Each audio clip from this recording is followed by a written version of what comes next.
Hello YouTube, Mike Kohanam here. Today I'm going to talk about the new Forbidden Droplet bundle in the Master Duel shop.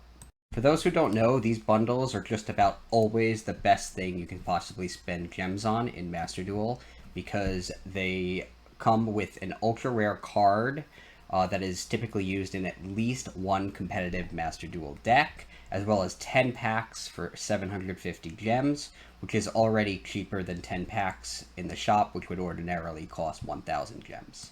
Even if you already have 3 copies of the ultra rare featured in a bundle, I'd still say it's worth getting the bundle for the discounted rate on the packs, and because you're then able to dismantle one of your ultra rare copies of the card to bring you down from 4 to 3, and get the 10 crafting ultra rare crafting points to help you craft an ultra rare of your choosing.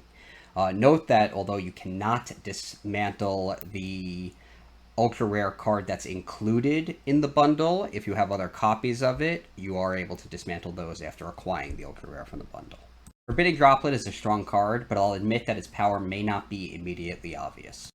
At first blush, it may look like you're giving up the Forbidden Droplet plus additional cards, just to negate the effects of monsters and lower their attack points. And you may think that other cards like Forbidden Chalice, which get rid of those cards at a 1-for-1 rate, may be more effective in your deck.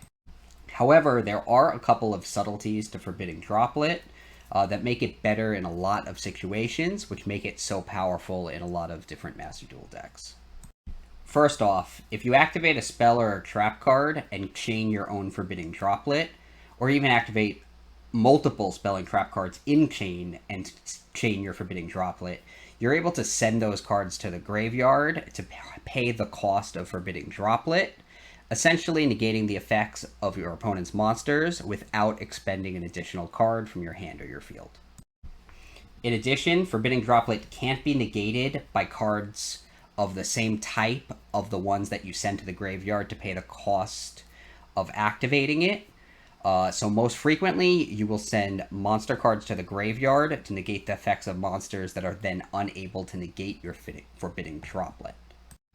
If your opponent has spells and traps that you're concerned they'll use to negate your Forbidden Droplet, then you can send spells and traps to the graveyard to make it so that your opponent can't chain those cards to Forbidden Droplet.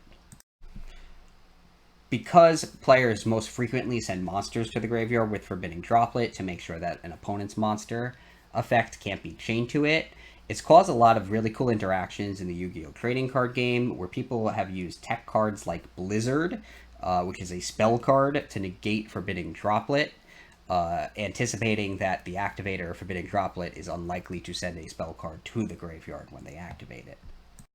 If you send a spell, trap, and monster card to the graveyard with Forbidden Droplet, your opponent can't chain anything to it. There are a few other things that are also important to note about Forbidden Droplet.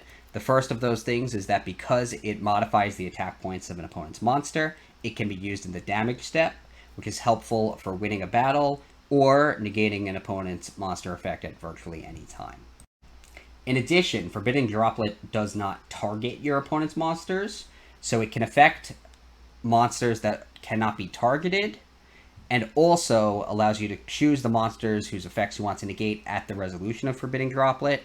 So if your opponent does have cards that they can chain in response to it, because you didn't send cards of that type to the graveyard to activate your Forbidden Droplet, you can then strategically choose which cards to negate of the cards remaining on the field. There's also one pitfall that you should watch out for if you're using Forbidden Droplet.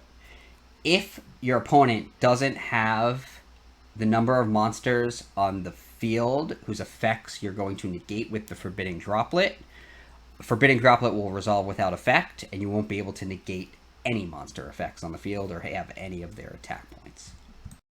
This can happen if you send a number of cards from your hand and field to the graveyard equal to the number of monsters on your opponent's field to activate Forbidden Droplet, and then your opponent is then able to chain one of the cards of a type different than the type you sent to the graveyard to get one of their monsters off the field.